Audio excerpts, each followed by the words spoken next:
Friends, very good morning. It gives me very great pleasure to be in your midst this morning and to associate myself with this function, which is focused on the general theme of skill development. I congratulate Alan Sprint and the others who have put in all the efforts to organize this brainstorming session. The subject is appropriate and timely. It's a cliche to say that higher education in India is at crossroads. But this hackneyed and overused expression still contains an element of truth. We have reached a point where education, reform in the higher education has become urgent. The excellent quality of our best students is recognized very much at home and abroad. All our students who go abroad do extremely well. Most American universities have Indians on their faculty in a large number. While the quality of our best students is not in doubt, it is the quality of the average which is causing concern. The importance of higher education in building up a nation is well recognized. The agricultural, industrial and scientific growth of this country depends upon creating a core of talented professionals in this area.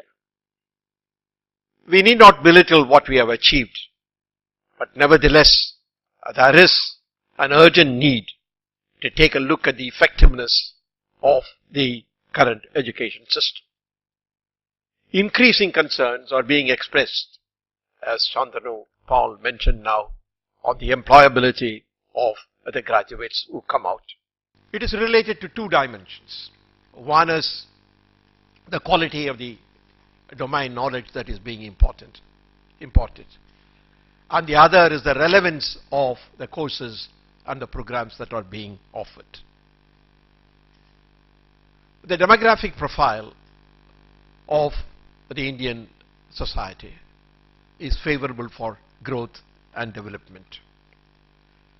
Demographically speaking, we are a young society. Calculations indicate by 2020, the average age of the Indian will be 29 years as compared to 40 in United States, 45 in Japan and 47 in Europe. Nearly 2/3 of the population will be in the working age group. This is what we call the demographic dividend. But we can achieve the full benefits of the demographic dividend only if we are in a position to be able to train the youth and make them well equipped. This is not the occasion to talk a great deal about higher education in this country. But let me very briefly make a few comments so that that is also relevant to skill development, which is the main theme to be discussed. The three dimensions of the reform of the higher education are access, equity and quality. Access to higher education has to expand because the gross enrollment rate is still much lower than in many other countries. Equity is important because we must be willing to bring within the scope of higher education the vulnerable groups. Equally important is quality. Without quality, achieving quantitative targets is counterproductive. As was remarked just now, if we are turning out graduates, out of which only 20% or 25% are employable, there is a huge waste of human resources and financial resources. We really need to guard against it. We need to raise this percentage to a much higher level. What should be done to improve the quality of education? I think that's a different topic, but I think it is important. There are many educationists here to understand that three things we need to focus on. One, we need to update the curriculum. Knowledge is expanding at an exponential rate. The age-old barriers demarcating different disciplines is breaking down. And we need to keep the students abreast of the most latest developments. Second, we need to revamp the examination system in our country. The examination system that we have in our country is more a test of memory rather than a test of analytical skills.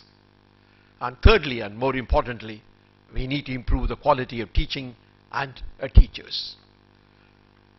In this, of course, technology can be a great help. The technology has opened up immense opportunities for teaching to be upgraded. But at the same time, it is important that we have good teachers. In fact, when you talk about skill development, I think an important segment of the society which also needs skill development is really the teachers also. It is unfortunate to hear from one study that even in the case of teacher education, the number of people with adequate skills who come out of the teaching institutions is still as low as 20 or 25%. Therefore, we need to make effective use of technology, but at the same time, the improvement in the quality of the teacher is important. Ultimately, the machines cannot supplant teachers. Machines can only supplement, or technology can only supplement teachers. It is said, and as an anecdote, that one professor could not attend the class, and therefore he asked his research associate, I have recorded in this what I want to tell the students. You play this tape to the students since I am not going to the class. So the research associate dutifully took the tape and played it to the students. And the students took down. A few weeks later, that the teacher once again could not go to the office, could go to the classroom. And therefore he told the research assistant, once again I have recorded what I have to say, you take it and play it to the students. He took it, the research associate took it, took the tape to the classroom, but there were no students. Wherever a student was sitting, there was a tape recorder. This is what somebody called reel-to-reel teaching. So we need to go beyond it. I think machines are helpful, but we need appropriate teachers. It is very often said that an average teacher conveys, a good teacher communicates, and a great teacher inspires. This is a land which has had great and inspiring teachers, and that is where we need to get back. But let me come back to the issue that is before you, and that is the problem that we have in terms of skill development. Now, skill development in some sense is an extension of the concept of vocational education. There are countries in the world where vocational education has received much greater emphasis than in India. I was surprised to find that in Finland, 40% of the students in the relevant age group go to vocational training institutions. Vocational training or skill development is aimed at improving the ability or providing the ability to do a particular job. Now that is really the concept. But the skills that are required now are varied from simple to complex. Simple skills using simple machines to complex and analytical skills using the most advanced technology. The structure of the Indian economy is changing. Today, agriculture contributes only 18% to the gross domestic product of the country. Another 18 to 20% comes from manufacturing, and the balance comes from the services. And therefore, the kind of skills and the kind of training that is needed must keep pace with the changing structure of the Indian economy. It is a common thing to say that we are now living in a knowledge society. The knowledge society essentially means that the production is no longer resource intensive as much as it is knowledge intensive.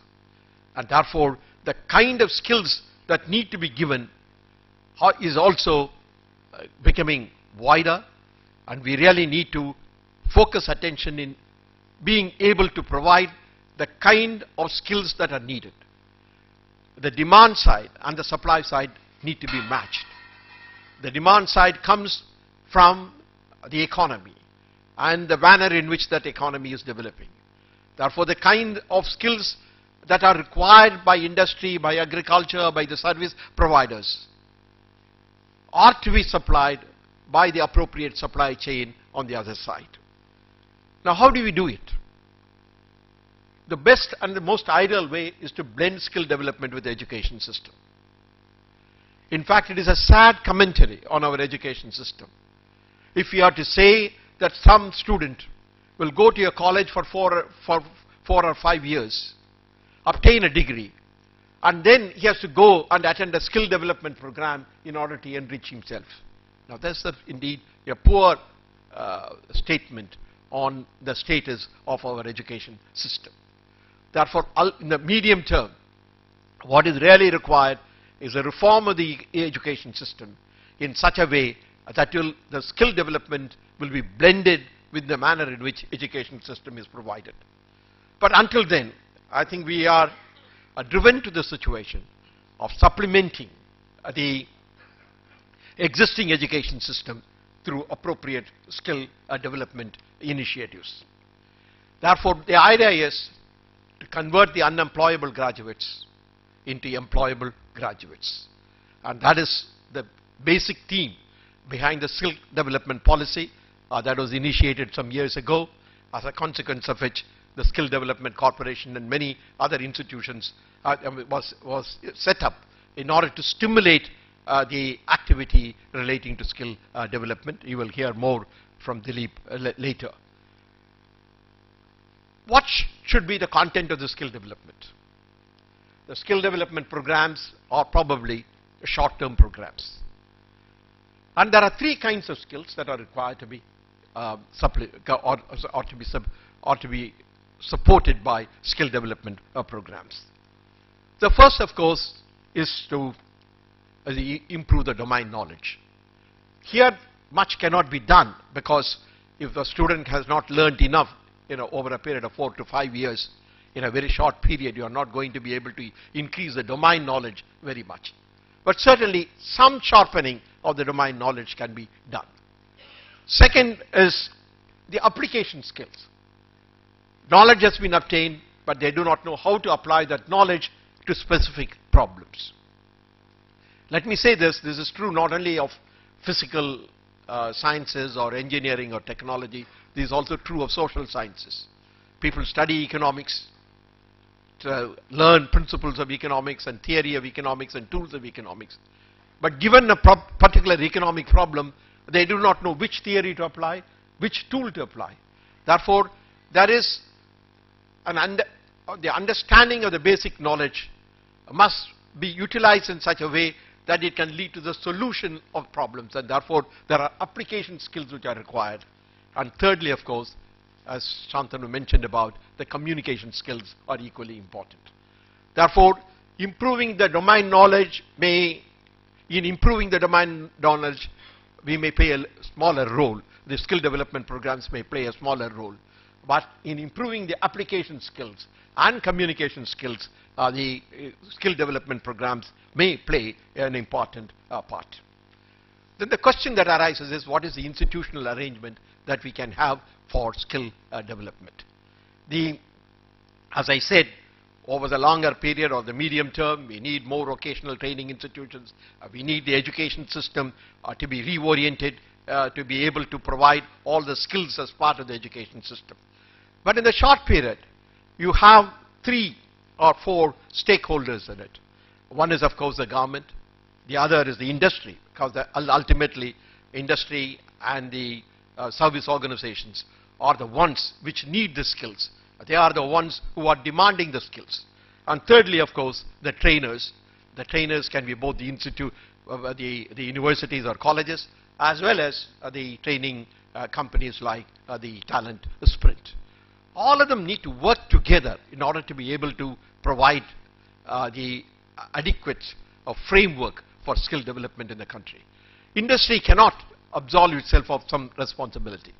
In fact, industry will spend a lot more money by training the people whom they are taking and spending time on it and resources on it. It would be most useful for industry to support the skill development programs launched by others. Equally importantly, government, for example, can broadly set the policy framework to skill development. It can take its own initiative in some areas, but at the same time, I do believe that it could stimulate and it could provide the basic environment in which other private institutions like Talent Sprint and others could come in and provide the skill development programs. The public-private participation in skill development has an important role to play. Let me conclude. The coming decade will be crucial for India. Only if India grows at the rate of 8 to 9% per annum, India's per capita GDP will grow from the current level of $1,800 to $8,000 to $10,000 by 2025. Only then, let me underline the word only then, India will graduate from being a low-income country to a middle-income country. And therefore, growth is important. And for achieving that rate of growth, for maintaining and sustaining that high level of growth, we need many things. We need to raise the savings rate. We need to raise the investment rate. We also need to see that the efficiency in the use of capital is maintained at a high level. But for all of this, also we need critical manpower skills. And that is where the skill development programs come in. The question that is asked is whether it is a crisis or an opportunity. I want to say the crisis always generates the opportunity. Look at 1991. It is only under the shadow of a crisis the Indians do perform well. I'm sure even in the case of skill development, this will happen. Thank you very much.